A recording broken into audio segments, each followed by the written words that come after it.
Begun. Okay. Hello. Welcome to the first 2025. I'm getting ready to go to 2026. 2025 Judy Brooks series. This series was named after a wonderful member of um, our league, our Amherst League, a woman called Judy Brooks. And most of the people, a lot of the people here knew her, and many of them knew her even longer than I did. But Judy latched on to me, and I had no choice but to join things and do good works and all the other things that she expected all of us to do. And so we asked Barry, when he was still able to talk, and his daughters, and would it be okay if we named a series after her where we were trying to talk about our community and the various things and the issues, et cetera. And they were very happy. We said we don't do everything uh, rosy, but we try to look at both sides of things. And they were very happy about it. So we did get permission before we actually named it. Um, but I just wanted to, Judy Brooks was a teacher. Um, and she also was on the select board when we had a select board. She has done just so much, and she was very, very active in the league. She had me doing league things before I even got here good. But I love her, and she was a stellar community member and done a lot, and a lot of children remembered her all of their lives. So, Judy Brooks series. Tonight, it is our absolute honor to start the year off with something really, really important because um, it seems to be a problem in some circles um, to talk about DEI as initials that I'm going to let our speakers explain further about those. But I think you should understand this is to introduce to all of you what is happening in Amherst and what is it all about, even though both Philip and Pamela are a little more in the world and have been in the world. Their focus right now, and good luck for us, is Amherst. I just wanted to quickly introduce them to you. Um, Pamela is let me get this right. I'm sorry. I thought I had it all set up right. I apologize, everyone. I had it. Okay. Anyway, she is the um, person in charge of DEI and the department, and she writes, the inaugural person, meaning the first, the one who is we never had this in Amherst, and that's a very exciting thing. And a lot of us know Philip from many different other things, from human rights and food and all the other things. And he is also, and they are some team, and both of them are not only qualified, but Pamela is actually uh, trained attorney, and Philip has a very strong thing in social justice as well as his master's, as part of his master's degree. So I think we're very lucky, and I'm going to have them introduce themselves or just give a few words if they would. You know, Pamela, you want to go first? All right. Well, thank you so much for the invitation. I am the inaugural director of the Diversity, Equity, and Inclusion Department, so DEI. I started the position in 2022, and the position and the department were a recommendation of the Community Safety Working Group, along with the CREST department. And I think I mentioned inaugural in my little bio because when you're starting something new of this magnitude, there are lots of demands from lots of different areas of the community.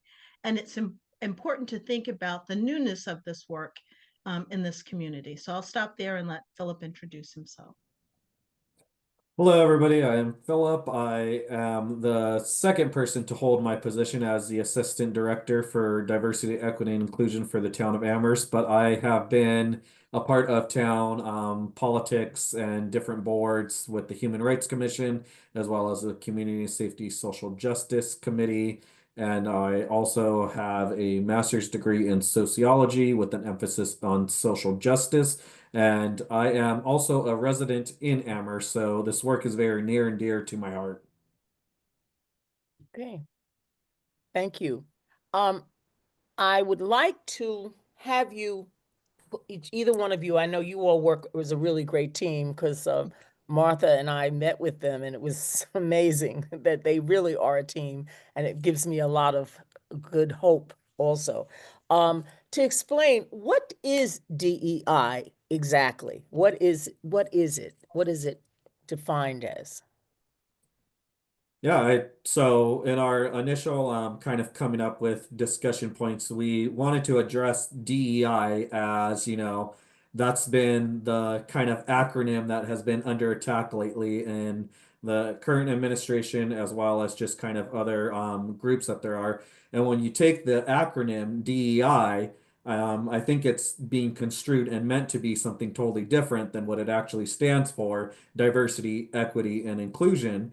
And I would challenge people that are in opposition to the work of DEI to really sit back and look at how are you in opposition to having diversity? How are you in opposition to having equity? And how are you in opposition to having inclusion when we're talking about open spaces in every avenue of all of our lives? I think that in our work, we see how diversity, equity, and inclusion kind of manages and is every day a part of our lives, whether that be accessibility for someone using, wheels, a wheelchair or anything like that. I like to give the example of, something that someone may not think about, but something that has been to the work of diversity, equity, and inclusion is when I was a father, I would go ahead and, have my son and need to change his diaper and have a space to do so. I'd go into a men's restroom and I'd be like, oh, there's not a change table here.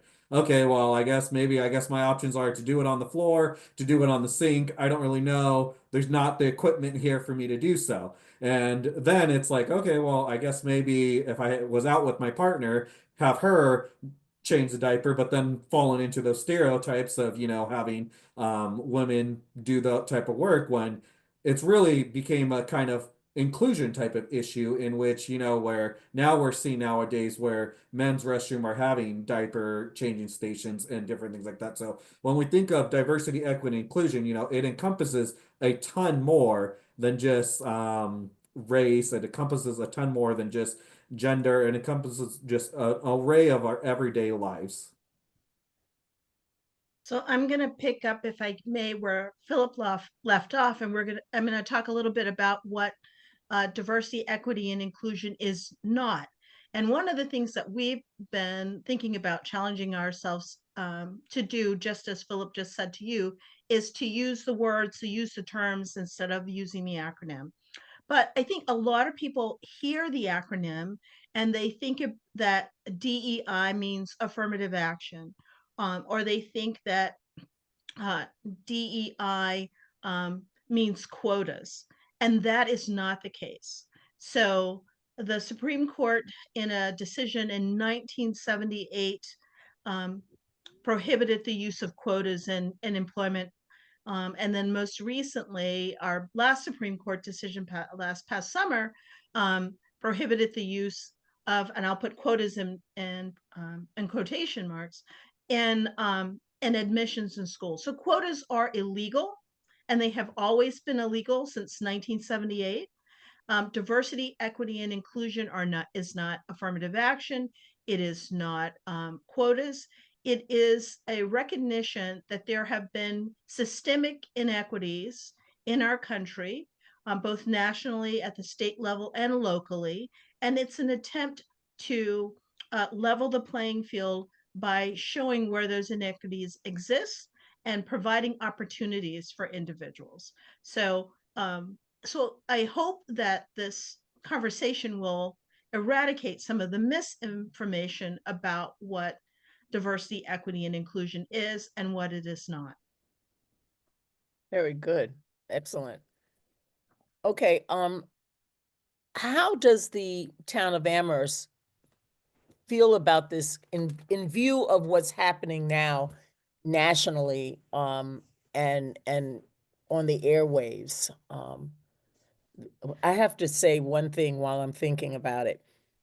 While the airwaves keep giving what the president of the United States now is doing, even in a silly cabinet thing, meanwhile, Germany had a major, massive anti thing about the United States and DEI, and all the things. I mean, it was like 100,000 people in Germany, and I'm still looking for it on the news, so that's one of the concerns. But what about our town here? What do they think about this? I mean, are you just here for another 3 months, or is this going to be a real thing that we're going to be doing? So I'll take the lead on this question. So now about 3 weeks ago, the town manager asked if I or our office would do some analysis of the presidential executive orders to date. And at that point, there were almost 50, if not more of them. So Philip, myself, we worked with the AmeriCorps member in our office, Melina Zeha, and then two of the CREST responders assisted us in taking a deep sort of dive into the executive order. So we reviewed them by name, we divided them up so that we each had, maybe a half dozen or more to look at more closely. We identified which ones might have immediate impact for the town of Amherst and which ones might have potential impact based on actions of the federal government. So I know that you all are well aware of civics, but I'm going to give just a little bit of a civics lessons for those who might be in the audience. So the presidential executive orders apply to federal employees and to federal agencies. They do not directly apply to states or state agencies or to local governments. But here's the caveat. There are some programs that receive federal funding. The example that would probably be most obvious to people in the audience is the community development building grants that we receive. And they support a range of different local initiatives, nonprofits, and initiatives in the town. Those might immediately be under attack because the government has now said, if you're engaged in this type of work, we don't want to provide you with funding. And I would make the argument that potentially any department in the town could see impacts long term. Philip and I have been doing trainings with the fire department this week. And as part of our conversation with them, we pointed out that in the past they've received a grant from FEMA. Well, FEMA is one of the agencies that's under attack. So there could be potential impact locally for every town department. Having said that, during that same meeting, the town manager made it very clear that he is committed to upholding the values of this community, and it is his intention to continue to do so and to not to shy away from the work that the community has expressed a desire to see, and that he has had direction and mandates from the town council to direct and to manage and to enact. I'll just add in and piggyback off of that is that another thing that we're seeing at the federal and state level is, challenges to the executive orders in court that will have those proceedings take place and then decisions be made at the federal level before we bill it here in Amherst, if that is even a possibility.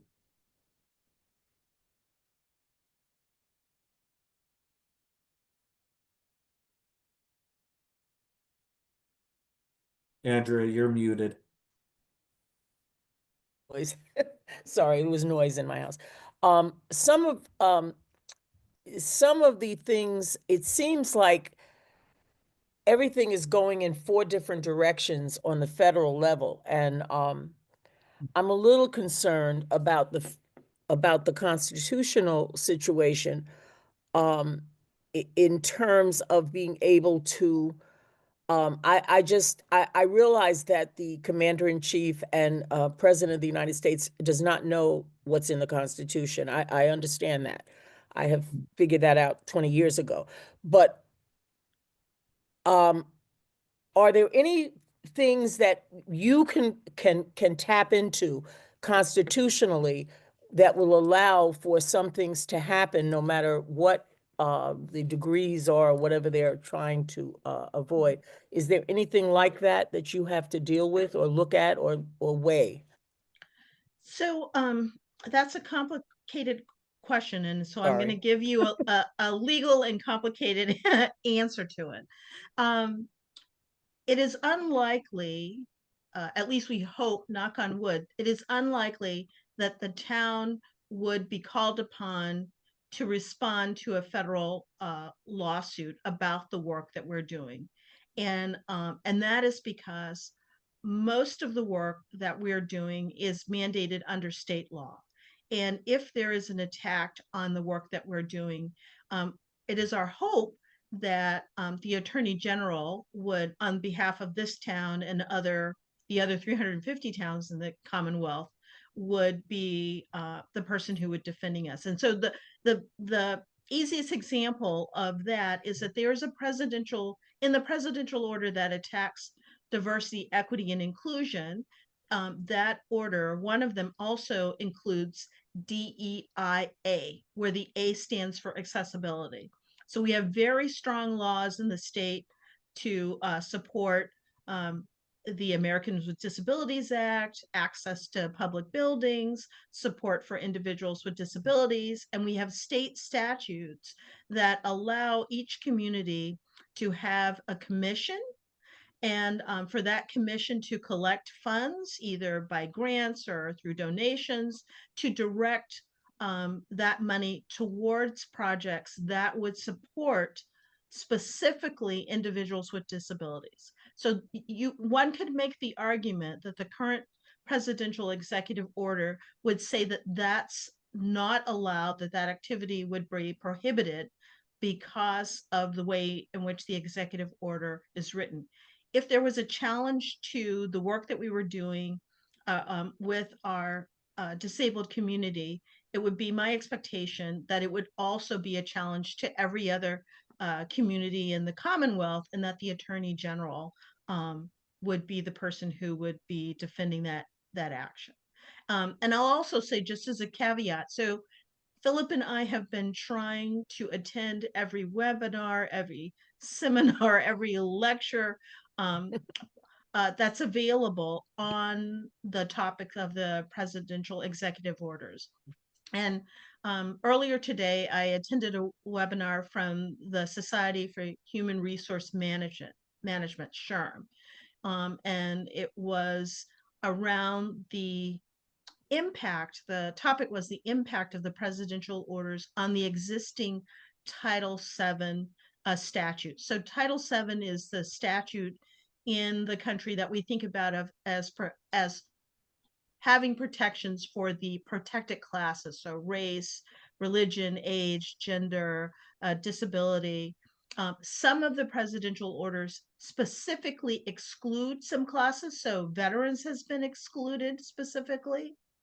But what the attorneys in that webinar pointed out is that, as I said at the beginning, the executive orders only apply to federal agencies and federal employees, and the existing statutes are still valid. I mean, I think what we will see in the long term, or legal challenges as they are popping up around the country to the executive orders and their impact on constitutional statutes or the statutes. So I'm sorry to give such a long-winded legalese answer, but It's not, Yeah. and it's not as simple as, yes, we will be able to do that, or no, we won't. Okay. If you wouldn't mind, I would like to open it up if some people have a particular question. And don't let me decide all the questions because I've been thinking about it. I have about 5,000, so I moved that aside. And ask, does anybody have a question they would like to ask? Maybe we could talk about sanctuary cities and how that applies. That's one of the things I wanted to ask about because I'm very concerned about what is happening to immigrants, period, all through the United States. Perhaps you could talk to us about a little bit about that, or somebody might have a specific question that they might want to ask. So I'm Anybody? going to Okay. suggest that perhaps we let Philip address the work that we've been doing with the Human Rights Commission about immigrants, because there's a lot for him to share on that topic. Okay. Yeah, certainly. So the Human Rights Commission has been doing kind of a lot of work around immigration. I think that preemptively into before January 20th, when the new administration came on, they created a subcommittee to kind of focus their work on really gathering resources and putting that together. And the work that they've done, I think, is tremendous. It's on the Human Rights Resource page. On their page, there's a resource list there on the left-hand side, and it encompasses kind of, all the steps in which you will possibly engage and encounter immigration and ICE customs. And it's really meant to be a resource where you go and you become familiar with it, and hopefully you never have to use it. But if you did have to use it, it is available right then and there. And I'll just give a shout out to the co-chair that is on this call, Ronnie Parker, who was on that subcommittee to help put it together. And, we've kind of have highlighted that throughout town. Different people have come, and I just really cannot speak to how great that work is and how useful that information is. Just as of earlier today, Ronnie sent me something to add a new resource onto it. So, it's being updated, it's being really worked into in a way that is informational for all. And in terms of what we're doing in town, we have some red cards that are Know Your Rights red cards. We have them in different languages at our health center. We have them at the Masanti Health Center there at the Bangs, as well as at Cress, as well as in Town Hall. And there's a poster that a member from the health department put together that kind of just lists kind of what the card says, but there's also those takeaway cards that we have. I know that you all the League of Women Voters have purchased cards and are planning to distribute kind of all around Yes. town. Yes, So we it's have. really Mhm. great work in that. In terms of what we're doing as a department as well, as Pamela has said, and on our very busy schedule of attending as many meetings as we can, I am a part of the state Massachusetts board, or not board, it's a group that the governor kind of put together to give out resources in terms of immigration on kind of a weekly, bi-weekly basis when they meet. And so, I sit in that meeting, get information. So really timely, and as much as information as we can get on this, I think the best. And in terms of us being a sanctuary city, although our bylaw says sanctuary community, I think that what we'll see is we'll see what happens in Boston, and then I think, like most things, we'll see what happens then coming down to Western Mass. I know I just sent an article today to Pamela that the city of Smallville, and I forget the other one, are currently suing the Trump administration against kind of the attack on sanctuary communities and cities. Okay. Barbara Pearson, you have your hand up. Unmute. I'm trying to unmute.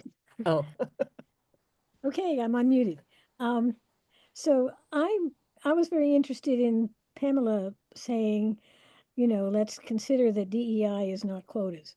And if we get rid of quotas, it should be more palatable. But have you ever engaged with the people for whom Black Lives Matter means white lives don't matter? That if you think that and who say that, just even saying that our system is systemically stacked against certain individuals and not other individuals, it privileges other individuals, that's against the law. That makes us feel bad, and that's bad for our kids, and we can't do that anymore. And how do you get through to that? So my short answer is that if I had 100% surefire way to do that, I would be on a national book tour right now.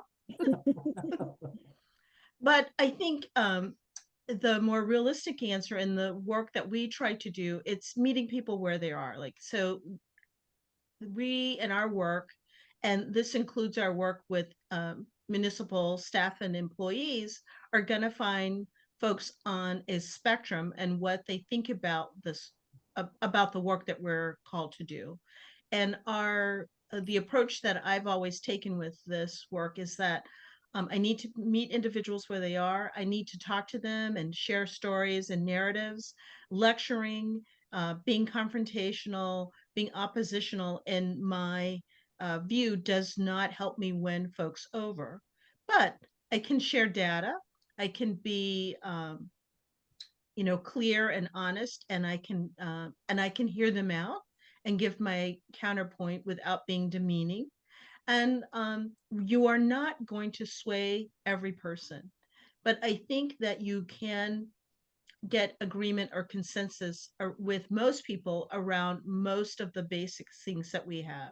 So we could say, what is your opposition to equity? And then ask them, why they're opposed to that. One of the techniques that we'll often use or say in sort of our workshops is to use the Columbo method, which is not to be accusatory, but to ask questions, right? Get people to tell you their stories, why they're opposed to a particular thing, so that you can get at the root or the rationale for their action. And then you might have understanding, and you might be able to provide them with more information than they are. They may actually be angry about one thing when they're are saying that they're angry about one thing when they're really angry about something else. But I don't think it's wise to have an expectation that you're going to sway everyone. That's certainly not my expectation.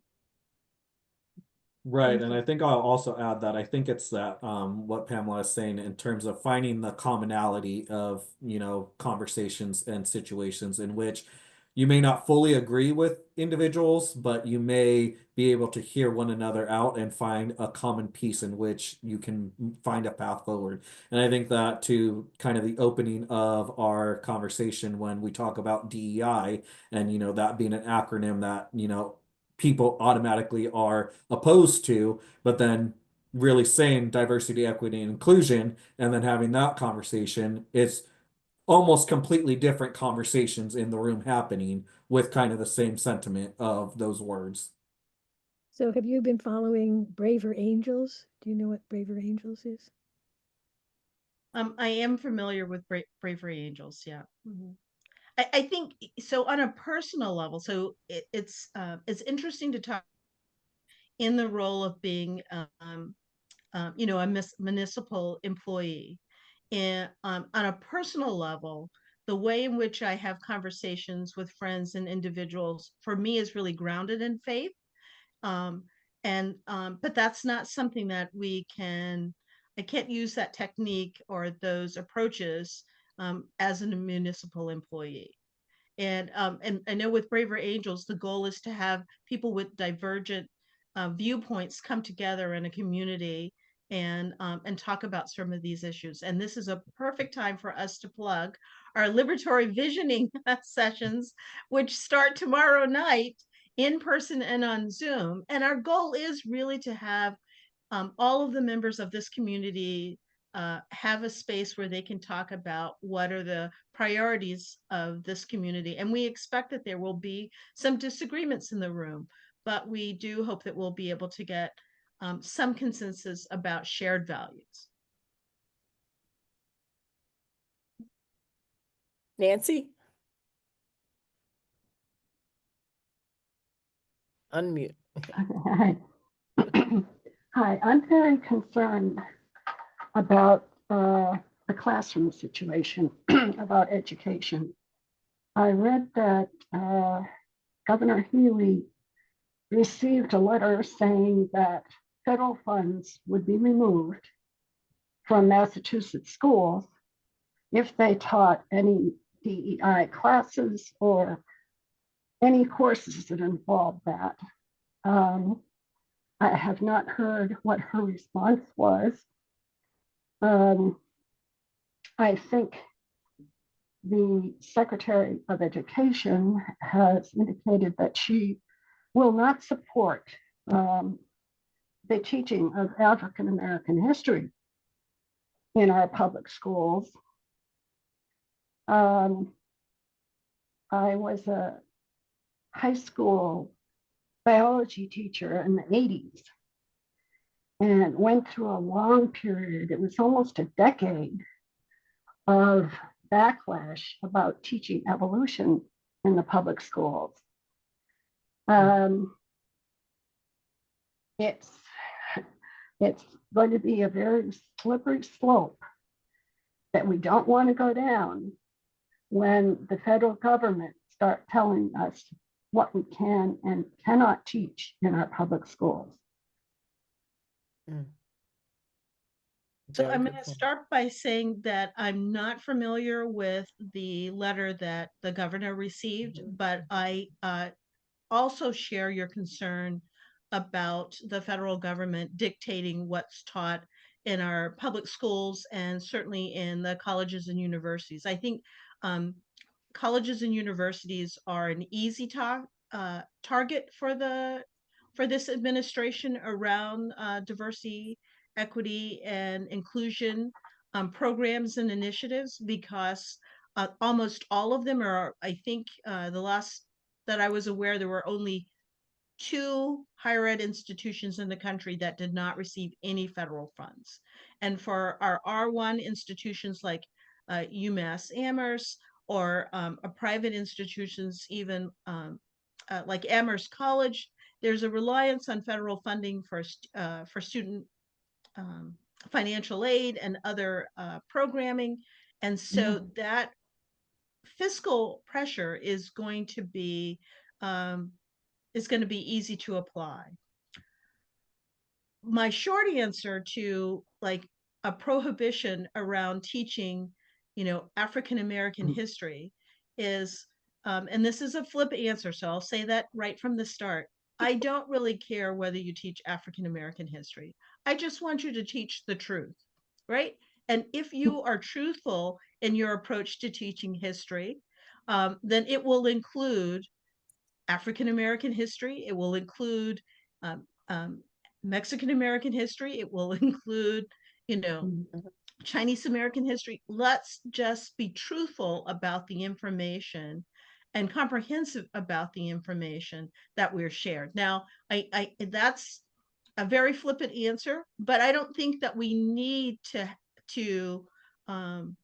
be concerned about teaching us a course on American history if we can teach all history comprehensively. And I know that that's a very difficult thing to do, to try to teach all of American history in one semester or over the course of the year. Things get left out, and unfortunately, what we know will be left out will be the history or the achievements and inputs of individuals who are not telling the story.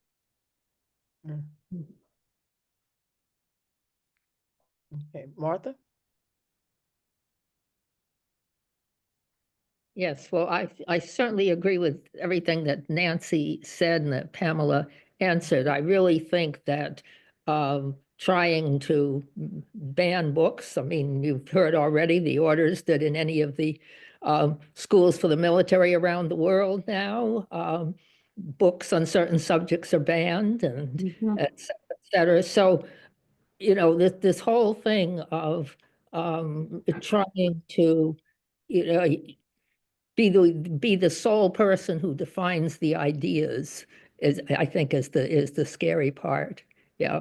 But what's going to say, just, it seems maybe minor, but what I like to ask people is then come up with 3 other words instead of diversity, equity, and inclusion, come up with 3 words. What do you really mean?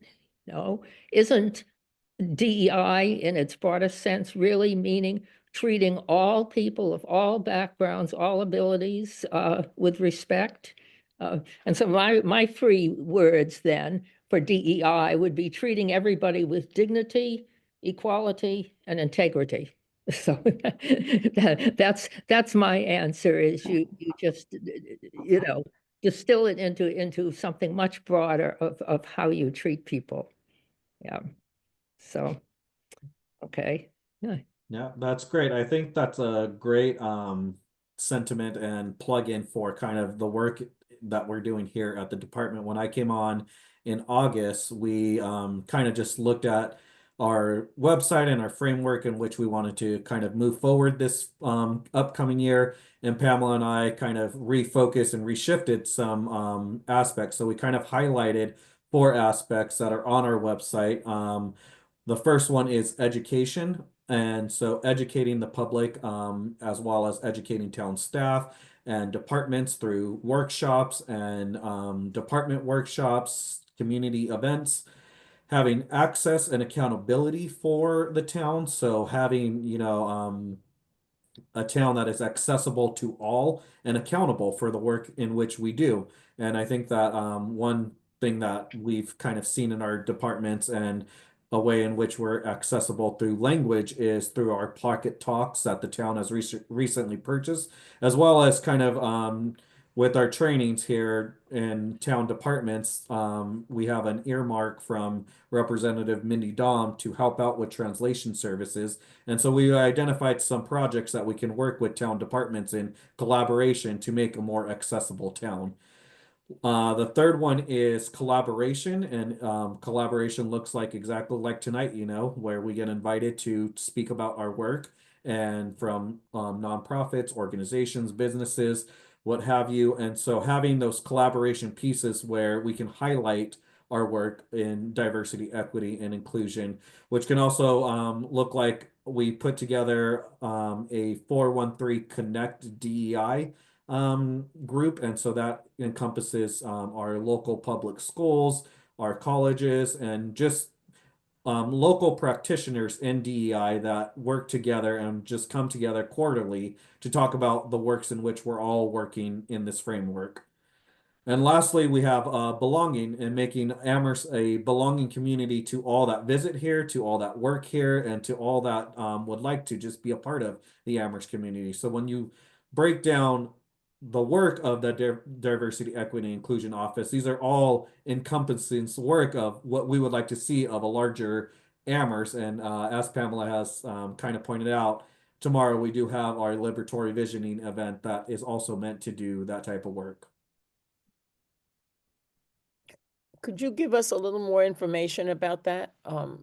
What time does it meet, and who are you looking to talk to? Yep. So tomorrow is our first one, and Pamela, you'll have to correct me if I say anything wrong. It is we have a busy schedule here, so that's why just timing. But it is tomorrow at 5 o'clock at the Bangs Community Center in the Glassroom in person. There's also a Zoom option to Zoom in, and we also have a form to fill out if no one can attend those events that we have. So it is a 3-part not series, because you can come to whichever one you'd like or come to all of them, whatever feels comfortable to you. But we will have the next 2 on the 5th and the 11th, and we have a flyer going around as well as on our town website for where times and locations are for that. And this conversation is really meant for everybody, so we'd like to hear from everybody in town, and it is really a way in which you can envision an equitable and just Amherst. So I'm going to add just a little bit. So the Liberatory Visioning listening series is also one of the recommendations of the Community Safety Working Group. 2 years ago now, most of the facilitators were trained by Dr. Barbara Lupp, who's faculty emeritus from UMass. And so she trained us in her theology and methodology of liberatory visioning. And she will be guiding the in-person sessions. Philip is going to be our lead on the online sessions. I probably can't do Dr. Love's work justice, but I would say we came up with a one sentence sort of synopsis of her work, which is that liberatory visioning is the creation of a community that is fair, just, and equitable for all. And so that's going to be our goal, is to have individuals come and have conversation towards that goal of a fair, just, and equitable community.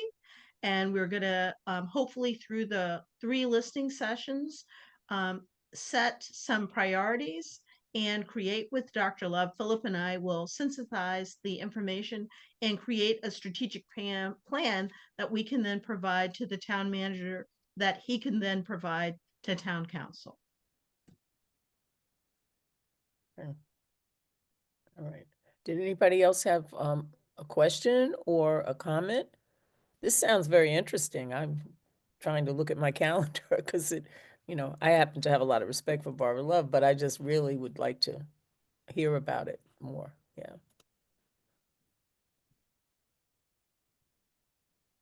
Could you So- repeat the 3 times tomorrow at 5? Is it tomorrow at 5? So it's the 3 sessions are tomorrow, Thursday in person at the glass room of the Banks Community Center, Okay. and then on March 5th and March 12th. On March 5th, the in-person session will be in the cafeteria of the middle school. The March 12th session will be in person in the town hall. All 3 sessions have an online Zoom link that people can join online. They don't have to come to an in-person session. And if you're not available to either attend in person or online, there is a survey that is available for folks to send in their responses. And we're really happy. We're over 30 responses thus far, just to Wow. the survey alone. All of the information about the liberatory visioning sessions can be found on the Diversity, Equity, Inclusion website, and we'll be happy to send, typically my contact is Martha, a flyer to share with this group tomorrow with more information. Thank Okay. Rainey? Yeah, I know that you do a great deal of training with town staff on a variety of these issues of diversity, equity, and even being a welcoming town and all of that stuff. I wonder if you could talk about sort of the degree of receptivity and resistance, and how does your experience help us to understand better how these relationships are working? Sure. So I would say That's- one of the things that I'm really proud about for the department is that on a monthly basis, we have a diversity, equity, and inclusion workshop that's offered on the 3rd Friday of the month, that's open to all town staff.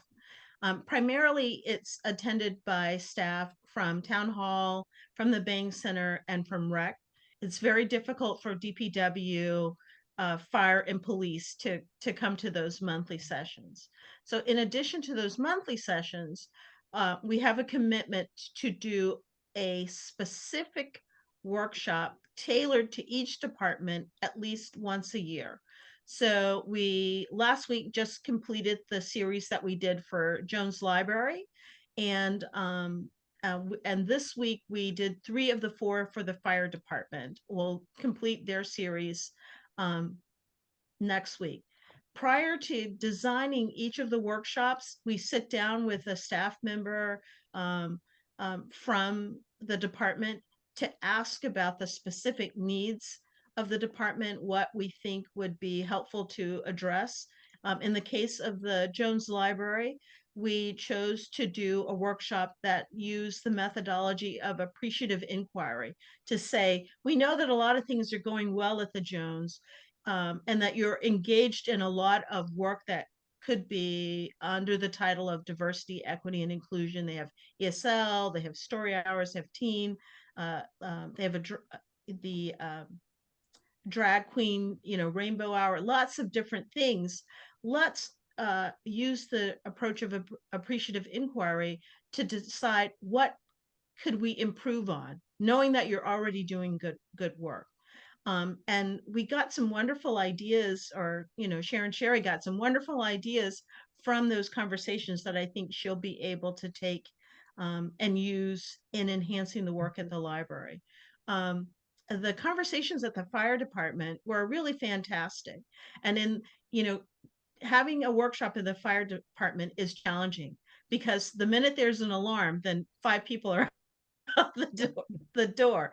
But to most of the staff there for the 3 sessions that we were able to attend. And from our conversations with one of the assistant chiefs, the topic at the fire department was around cultural competency, and thinking about the ways in which, again, a department that's loved pretty much by the community, is doing good work, but how can we enhance the work that they're doing? And so one of the examples that we talked about in our sort of our hypothetical case studies was arriving at the scene where there might have been a death, and the cultural protocols around death are sort of different from what the cultural protocols would be for Westerners from the US, or what the legal mandates would be, and talking through those scenarios. I think because we tailor or attempt to tailor the workshops specifically for each department, they're fairly well received. But, as I said in a comment earlier, not everyone is on board with this work, and that's not my expectation, that everyone is on board with this work. However, I think because of the employment relationship, we as a town can have certain standards that we expect of all of our employees. And so depending on what the particular situation is, for some people this is heart work, for others it's head, and for others it's a mandate because of the role that they're in, their employment role. Hopefully that answers your question, Ronnie. Okay. Does anybody else have a question? Because, wow. I'm just thinking about fire people, the ambulances, and the number of people and different types of people that many of these officers and people come in contact with. They could tell a lot of stories about how they've adapted and adjusted too. It's just interesting. Yeah, certainly. I think during those trainings we have said that we're learning a lot just as much as we're teaching. So it's wonderful. Yeah, yeah. Miss Pat. Good evening. Can people hear me? Yes. Yes. Okay. So first of all, I want to thank Ms. Young and Philip for taking the time tonight to speak with the community. How are you guys doing? Because I know this is a very difficult time. Being a woman of color myself, BIPOC, I have children, 3 of them who work for big companies and are dismantling DEI. And I'm very grateful that our town government is supportive of DEI. So what I wanted to comment tonight is that I'm very aware that both of you work very hard, being only 2-member department, and all the trainings and workshops and everything that you guys do. I'm wondering how, DEI department is measuring success in terms of education that you're trying to do. I say this as a Black woman, marginalized sector of this town. And the word equity, to me, it's not reflective of what's happening in Amherst. I debated tonight before joining this forum if this is the right venue, but we have DEI department, and in terms of allocation of resources in our town, it's not equitable. And I see what is the word I'm looking for? Where our town government seems to like support, and when I say town government, I specifically mean our town manager and the town council, who, do all the talking and said, we support this, we support this. However, we have APA funds that did not benefit existing, Black-owned businesses. And I see irony and hypocrisy in our town. So I just wanted to put that out. This is not the right, hopefully I'll be able to join tomorrow with the other project. But another question I have is, and I'm being practical here, if the federal government decides to shut us down, meaning DEI, have both of you had conversation with Paul about, relocating you guys to another department or another ward? Because I wouldn't want to see two of you losing your job, if they decide that they're going to shut down DEI. Because I think the work that both of you do is very valuable. I appreciate it, and I'll stop talking. Thank you very much. And thank you for the league for organizing this. Sorry. So there are a lot of questions there, and I think Philip and I will have we'll agree on some things and probably disagree on others. So the first part of my first part of the question, like, how am I doing? So I am using baking as a coping mechanism for everything that is going on in the world right now. So I am making lots of sweets, pies, breads. I'm constantly cooking. That is my happy place. And so since I can't be in the garden, I'm doing a lot of baking. I also will say that I started out the year with a wonderful journaling challenge through the Kripalu Yoga Retreat Center, where I spent 31 days writing about love in as many aspects of it as you can think of for the start of the year. And that was great. It was a wonderful way to just have me think about all of the ways in which we love ourselves, we love our neighbors, we love nature, just absolutely fantastic. Philip and I have had conversations about what the possibility might be if the department, if there is a demise of this department. And I've had some preliminary conversations with the town manager. He has assured me that that is not the case, but I will say personally, I think that there will be pressure that is not anticipated at this point. So I don't know. I mean, and where I am in my stage of life is very different from where Philip is. So, if the department was to go away at the end of this fiscal year, I'm very close to retirement age. I could maybe just retire. Or maybe I would do consulting, or maybe I would hang out a shingle and practice law. So, we have different options available to us.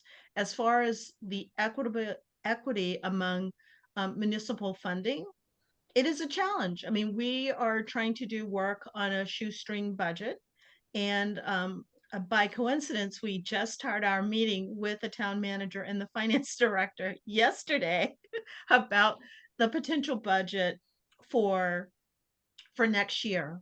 I don't know how many of you are aware, but the town is facing a 20% increase in their insurance rates for for employees. So it's unlikely that we're going to get a bump in or an increase in our budget, because a lot of town money is going to be going to offset the higher costs of employee insurance. That being said, I've felt very strongly from day one that it's important for me to ask for what I think this department really needs in order to do the work. And so our budget request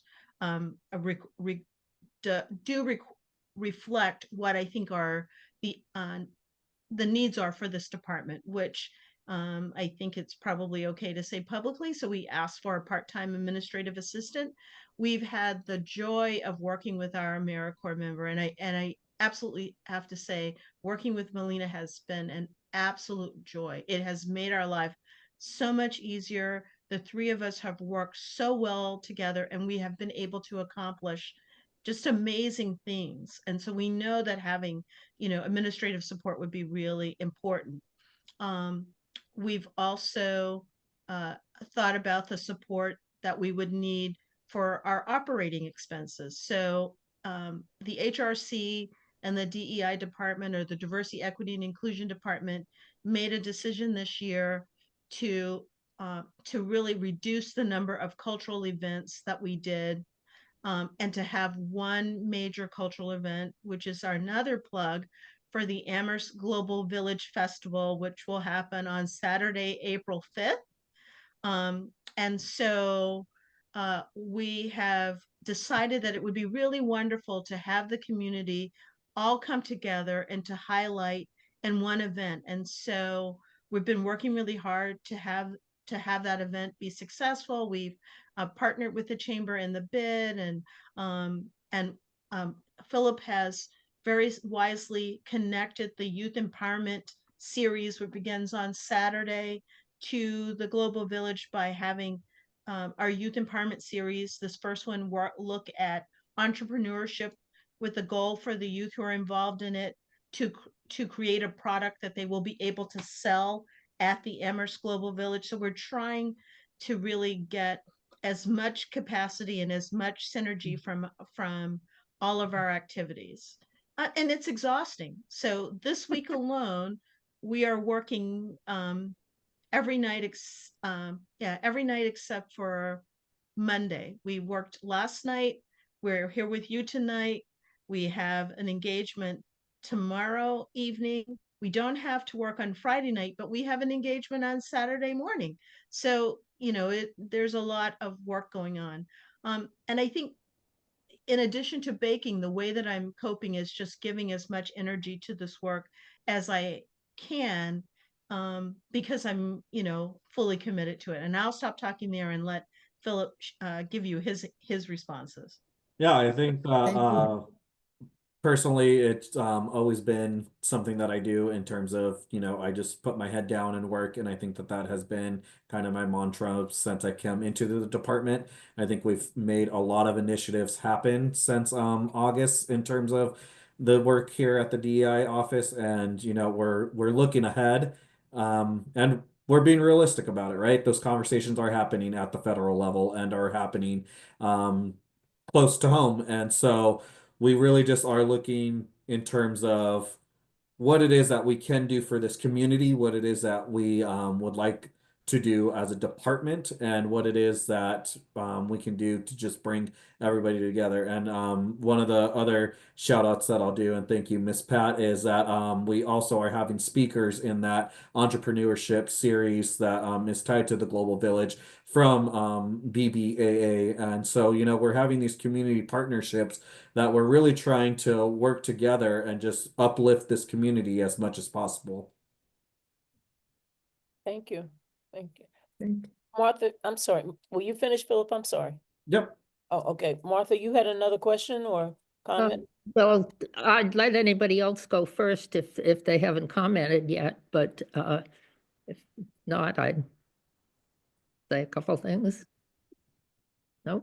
Okay. All right. Well, then first I want to say that we really need to congratulate both Pamela and Philip for all of the creative things they do. It's really interesting to hear about it in some detail here. I think it's good. One thing I would like to say, back after the 2016 election, when we were all kind of feeling down, one of our league members at that time, whom probably many of you know, Professor Sutasetti, gave a talk, and she stressed that it was important to focus on some one issue that you feel passionate about, just devote yourself to doing good in that area, and then trying not to be too distressed about all the other things. And I see this in what you folks are doing, and maybe that also, Ms. Pat, maybe that's a little answer to what you were asking too, of kind of how are you, and you know, all the things that we are concerned about.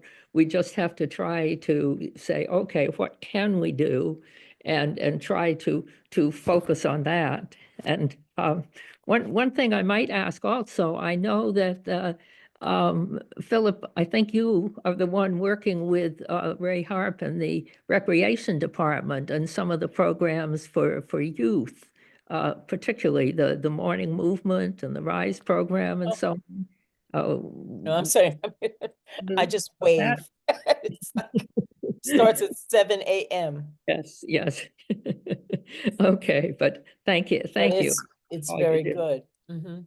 Yeah, so what they're doing at Morning Movement and at Rice, I will say that that is more the rec department that I attend periodically, as I think we're stating here, you know, we're having some late nights, so having some early mornings is difficult on our end for that, but it's very interesting. I mean, it's a good program, and actually I was just having a conversation with my son as I was driving him to basketball practice before this call, and he and his friend were talking about, you know, joining the Morning Movement program, and that some of their friends really have an interest in it. And so I think it's getting that synergy to really just have those conversations. And I think that what is great about it is that everybody can join and participate in it.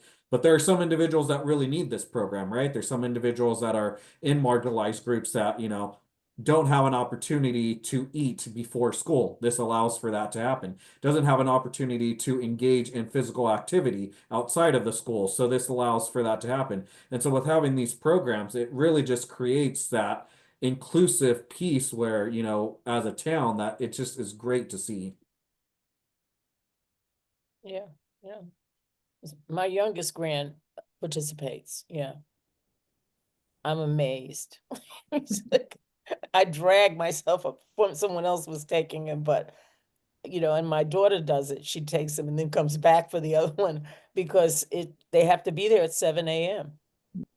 It's amazing. Yeah, and I think that speaks to the program's success, right? I mean, I'm surprised my son told me that this morning. He is not one to wake up before 7 o'clock, so we'll see how that works out for him. But you know, having interested to do that program and be there at 7 o'clock in the morning, I think speaks volumes to what the work that they're doing over there. Yeah. Yeah. Anybody else have comments or would like to ask a question or about what's going on? I really appreciate both of you. You're really, you know, we just, you know, I mean, look, Miss Pat and who else who was it, Philip? People who were on the CSJ. I mean, you know, the things that you brought, that's why we cannot let the town let it go. It has to continue. I mean, this came about because of a group of people who just worked hard and created this, which we just have to make it work. You know, people have to learn. People have to learn how to look at other people. People have to learn how to, you know, because that's part of the problem, is that some reason there's a group of people in this country that feel that if someone else that's different from them gets something, that something is taken from them. And I'm really sorry that people feel that way, but the people that you have put into office are going to take so much, and the people who are going to suffer first are people in rural areas. That's the part that is so scary. My girlfriend was saying to me, how do you know that? I said, because I know some of the things that happen back and forth. I mean, people don't even understand. And I'm saying diversity, equity, inclusion includes everybody. It's not about, and I said, really? Do you honestly believe that it's Black or Latino or so? It's everybody. It's people who are handicapped in different ways. People who have different ways of communicating. And I mean, it's got so many levels, and it has changed the workplaces, improved the workplaces in many cases. But it's scary to some people, and just some people are, you know, I'm not going to comment on that. You know, they haven't destroyed the FBI files yet, so I don't really want to say too much. Anyway, because I was like, Cash, go for it. Then I could start fresh. But anyway, I'm just saying, we as a community have two people who are absolutely working, and there's other people all around us that are working for things. Miss Pat is one of those people. Deborah Ferreira. I mean, we have so many people who have worked so hard, and I think that we deserve to see this continue and have it. And I really thank you so much. You know, you make it so clear. You know, I said, maybe they need you in Washington, you know, to use the law. Okay, anyway. But you make things so clear, you and Philip both. And I mean, Martha and I met with them, you know, just to talk and ask them if they would come and talk about it. And I mean, you know, you're such a good team. You know, you're different, but yet you're similar in what your goal is. And this is so important. I mean, I think we're very lucky to have both of you, you know, in terms of the DEI. I really do. Bonnie, oh, I'm sorry, Meg, and then Bonnie. We have two people who have hands up.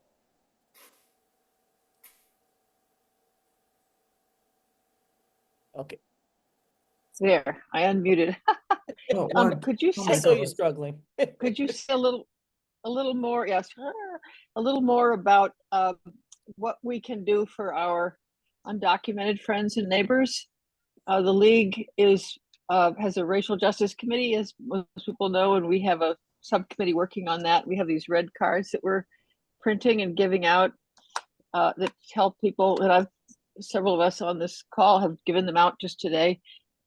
I think we're living among people who are terrified, who've lived here, some of them in our community. And I just wonder what you and we all can be doing to support for our friends, our neighbors, our farmers, etc. Yeah, I gave think one that- this afternoon. I saw my friend who's very worried. She's comes from one of these families that has the different generations are different status.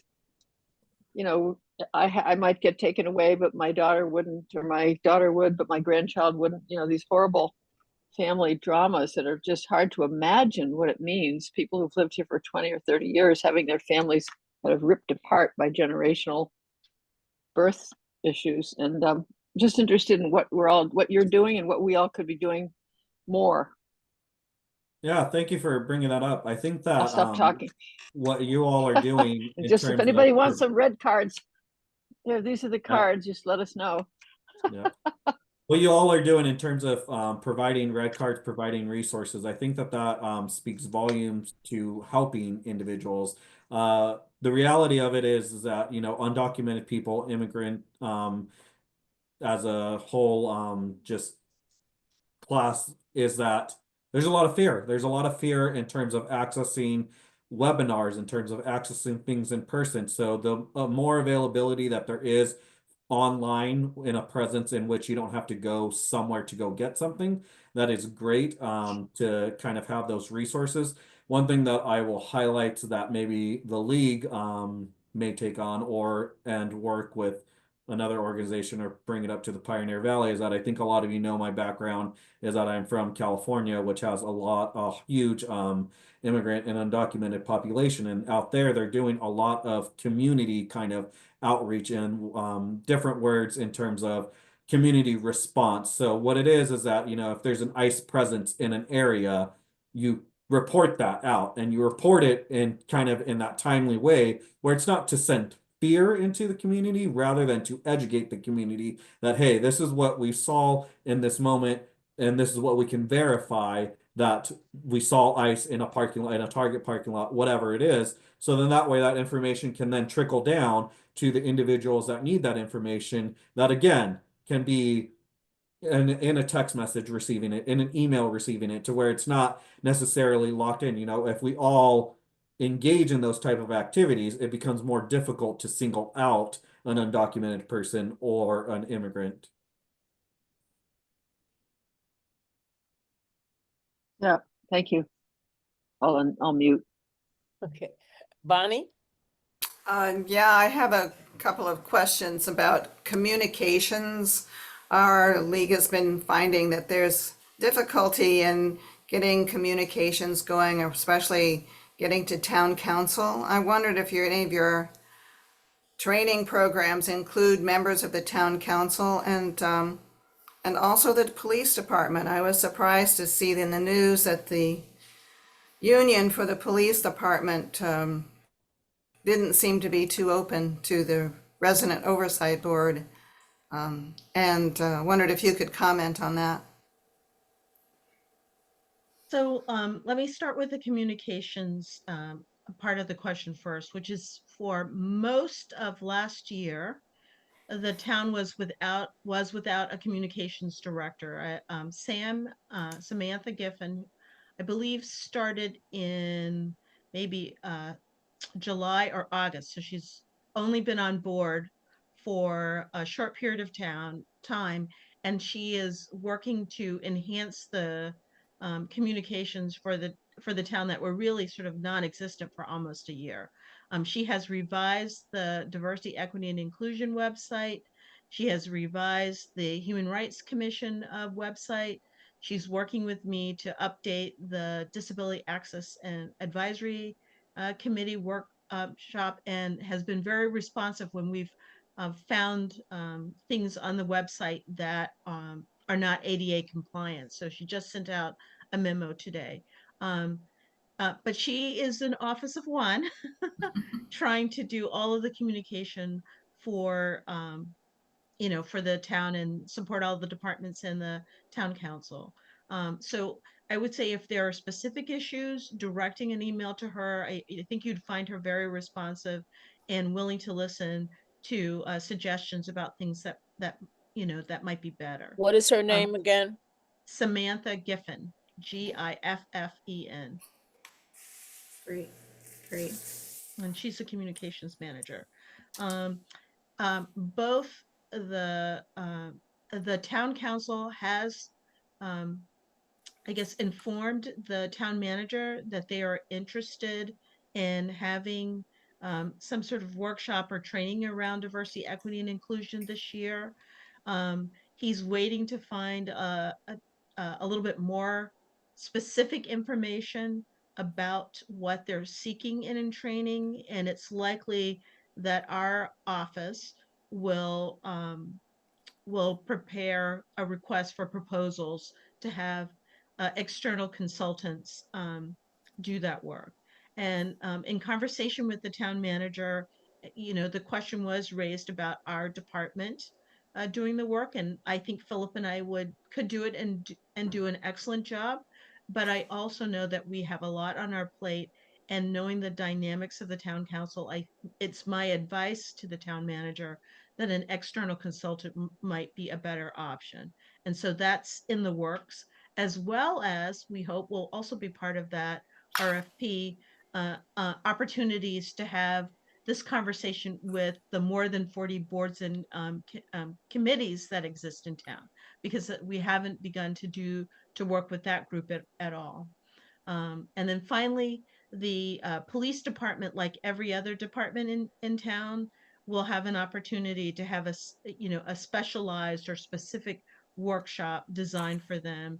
And we have already been in conversation with them about what the subject matter would look like and when that workshop will occur. And so the way in which we sort of plan the departmental workshops is that, for police, fire, Jones, and the DPW, they're large enough that we are doing them as individual departments. For the other departments in town, so town hall, the bank center, and rec, we typically will design something that will work for all of those public facing departments, and we'll offer a series of dates so that anyone in rec or any of the town hall departments or anyone in the bank center could choose to come to one of 3 dates to have the training. And then we've in the past have done a very specific workshops for DPW. So fire is 4 days, police has typically been 3, and DPW is 4 days. And then Jones was 2 days that we need to set aside dates to do those workshops. And then so the last part of the question is about responding to the article about the police, and I'm a little bit hesitant to speak for Gabe or for the police, but why don't I try to describe the work as it was projected or designed to be, which was one of the first things that I was tasked with when I accepted this position was to work on the creation of the Resident Oversight Board.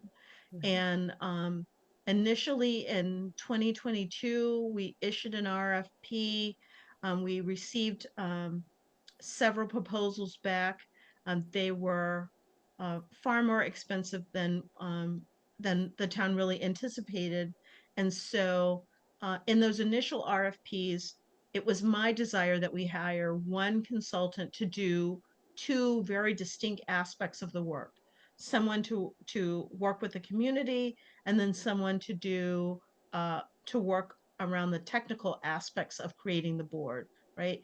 To design the policy, to train the first members, to do all of those technical aspects. So the first round of RFP was not successful. And then we split up the work into 2 separate RFPs. One that looked at working with the community, and then a second one which we're engaged in now, which is the technical expertise part of the RFP. At the community work was completed. I'm probably going to get the date wrong, but I'm going to say maybe spring of 2024. It was quite a while ago. And then following that, an RFP was issued for the technical aspect of the job. And then a local consultant working with another consultant from the Cambridge area was selected to do that work. And the primary aspect of that work was to gather a group of community stakeholders to help this group design a draft bylaw that would be presented to the town manager and to the town council for them to finalize. The individuals who are part of the stakeholder group are representatives from the Human Rights Commission, representative from the CSSJC, 2 community members who happen to be former town council members, Shalini Ball-Mill and Anika Lopes, the chief of police, and representatives from the police union, and the director of the Crest, and the DEI department.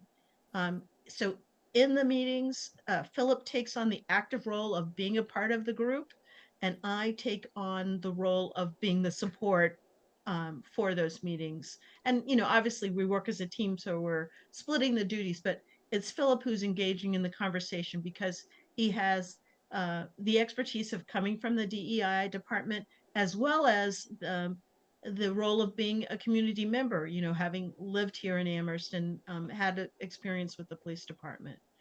It was and remains the goal of this group to draft a document that could be presented to the town council for their review and approval for the creation of a resident oversight board, or the terms that are used nationally are civilian law enforcement oversight board. The work is continuing, and we're hopeful that the group will complete in late March or early April at the latest. And I think that's where I feel comfortable sort of ending my comments, because I don't want to try to speak for the chief of police or for the police union. Very comprehensive. Thank you so much for all your comments. You're welcome. Yeah. Yeah, I'm trying to understand, is there some kind of thing within their structure that a resident board I'm just whatever. I mean, please don't give anybody's personal stuff away, but I'm just trying to understand. I'm not saying there's anything right or wrong. I'm just curious to know, is there something that has to do with a union thing, or that they have to be hesitant about anybody being over them other than the people that are actually assigned, or something like that? I mean, I'm just curious. So I think the one of the concerns, and again, like, this is, You're not speaking I'm for the hesitant police. to speak for them, but one of the concerns is perhaps around what I will say, the concept of double jeopardy, right? That they are going to be reviewed multiple times for a single incident, because there would be, if there was an incident, there would be an internal review. There's the possibility of a review at the state level by the post commission, and then perhaps, this third entity. But that aside, I think it is, at least in my opinion, it is not unexpected that the union would take a position where they would be seeking to have collective bargaining around any change in work conditions. And I think that would be true of any union, right? Whenever there is a change in work conditions, and this arguably could be, then that's an opportunity for the bargaining unit, whether it's police or fire or DPW, or to come to the employer, to management, and say, you're changing our work conditions, we're going to choose to have collective bargaining. But beyond that, I don't want to try to speak for the union or No. I'm just, I mean, I was under a union, and I didn't agree with everything they did either. So, I mean, it's just, and they heard. Miss Pat, did you want to comment? Okay. So people who know me, I'm very blunt and I don't mince words. If anybody on this forum is surprised about what they read recently from MSND about the police pushing back on Rob, I don't know what planet they come from. So it should not come as a surprise to anyone in our town. Our town is status quo. The power holders run the show. They pick people who will do their dirty work for them. So first of all, 3 issues that people in my network, and when I speak, people do listen, because I do speak for a lot of people in this town. First of all, police should not be in that by law group.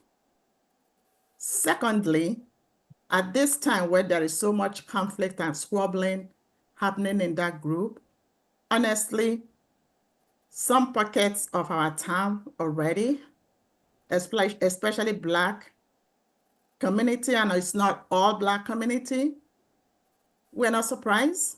It's going to be watered down a resident oversight board. Let's not even create it. What is the point?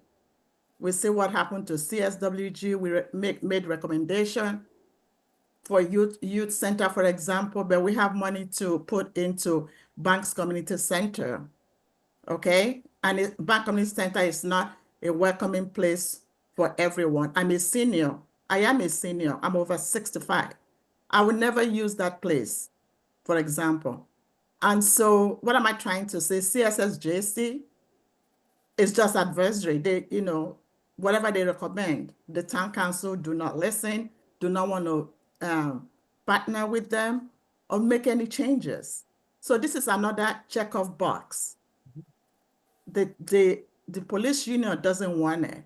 And so to create it is just doing injustice in our town. Don't even do it. Stop it. It's a waste of time. So that's where I stand. It's a waste of time. Because if police is not getting what they want, it's not going to happen. And for a majority of people in our town, police means, different thing for different people. Okay. So that's what I want to say. This is just to check off the box. I just thought I would I'm just not bring it up. impressed. Yeah. I'm not impressed. Why make it secret? Make it public meeting. There is a reason why it's being done privately. Come on now, I've lived in this town for 40 years, so I know how this town rolls. Okay, thank you. Thank you, Ms. Pat. Yeah. And I just, I think if you have, and this is not, because I think what you and Philip are doing is incredible. I'm very impressed with how far you've come, how much you've gelled in a very short time, to do good things. And the fact that people don't want to be judged, nobody wants to be judged. But I don't know if it's of all the people in the world who should be judged, it's the people who have the most power. It's just a simple thing. But then again, things change and they stay the same. But we're glad we have you and Philip, Pamela Young, because I'm gonna keep asking it on a different level. I just just say, what do you have to fear? What's wrong? What's happening that you don't want to be looked at or whatever, Teachers have to be looked at, but police don't. I just have I have a problem. We have unions and all kinds of things just like they do. But it's interesting. It's interesting. And I think you guys have a lot to work with, but you also have a lot to work against you in a sense, but we appreciate it. Does anybody else have questions? We really, I just feel like I know so much more than I did. And I met with you. I mean, you guys are really doing a really wonderful job, and we have a lot of work to do in this town, and we've got to keep people safe. The people who are undocumented, we got to keep people of color, people who don't know what to do. I mean, we just have a lot of people to keep safe. We really do, and a lot of people to train and talk about. So thank you for the work you're doing and for, does anybody want to say anything else? And thank you, Miss Pat, because, you tell truths. What can I say? Thank you. And then just one more plug for our department is that the work that we do, we also have a monthly newsletter that goes out. So if anyone is interested in receiving that, please sign up for it. It is also on our website. So we are trying to get out the work that we are doing to the hands of the residents to, really just engage in these conversations and just have our work known for what it is. Thank you so very much. We really appreciate. Rebecca, we still have the survey at the end, right? Yes, we do. Okay. Oh, Milan, you are there. Okay. Okay. Pam? Okay. All right, Thank I was you. just gonna say thank you again for inviting us. It was wonderful to have the conversation. And if anyone has any questions about what the work that Philip or I are doing or want to be involved, we welcome you to come and visit us in the Bank Center on the second floor. And we did not talk about our neighbors next door, which is the Crest Department, but we should say that we work quite a bit with them, and they have been very supportive of a lot of the work that we're Yeah. doing. And so it's nice to have that professional relationship to support each other. So we're Yeah. just next door to them on the second floor of the Banks Community Center. Yeah, I cut off. Okay, go on. Thank you. Thank Pam? you both. Yes. I was saying thank you both. Just Oh, to take I was talking to Pam. You wanted to say something. You have your hand up, right? Pam? Yes. Oh, yeah. Pam Rooney, not No. Pamela. I wanted to express my appreciation for tonight's program, and to let people know that at least most of the counselors are very much in support of the work that's done here. All of us have voted to include the creation of the resident oversight board. That was a goal last year. It will be a goal this year for the town manager to accomplish. And I understand from hearing from Pamela that some of the barriers that have been there to keep from getting it accomplished as quickly as possible, or the barriers that have been in the way of getting it accomplished more quickly. The council also expressed interest in receiving the training. So whether it's with Pamela and Philip, who I would love to have do our training for us, or with the consultant, we hope that happens relatively soon. When I was listening to the conversation, I was sewing, so I didn't want to appear uninterested because my head was down, but I've been listening. The session tomorrow night, the liberatory session tomorrow night, the flyer that I have says that it starts at 6. And I think it was mentioned at 5 earlier, so I just want to make sure that everybody's aware what the actual time for that event is at the Bang Center. Is It's it 5, 6 to- right? Is it 5 or 6? I do believe it's I'm asking. I do believe it is 6 to 7:30. Oh. Okay, because that's what the flyer says. Right. Right. Yeah. Apologies for that. It is 6 to 7:30, and thank you so much for pointing that out. Our next Right. two are at the 5 o'clock hour. Yeah, exactly. So thank you again for the league for sponsoring this. Okay, well, thank you all for coming. I appreciate it, and I hope you learned something about our illustrious and brilliant DEI department. And thank you both so much for the work you've done so far and for the work I know you're going to do. And I'm glad you're here, and I want you to stay, and I want you to be on it, and we will be behind you 100%. All right, and don't forget, when Aye. you leave this, please fill out the little form, because we have to tell the General League what we've done and, what kind of things we're doing. And this series is important to us, as it would be to Judy if she were here. So thank you all, Philip, Pamela, She's- thank you so much for your work. Please know that we back you. It's just like Ms. Pat said, we love what you're doing, because they set this up, boy, and they've had to fight to do it. So, what can I say? Judy's here, Andrea. Judy's here with us. Yep, I think so. She's saying, go on. She said, keep going, guys, keep going. Keep going. That's right. All right. Thank you all, and good night. Good And night. have a good night, and good luck All right, thank you. with Thank you. everything. Okay. Take the little thing before you leave. See if I can get out of here. Okay.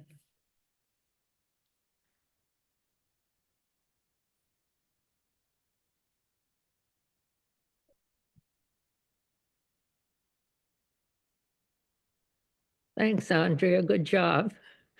Okay, yes, I just got from a soccer practice. I was in Ludlow, please. Okay. I'm glad you made it back. It was a Wilbraham, I don't remember. Anyway. Yes. I Okay. said, oh, anyway, come back from Ghana. No, but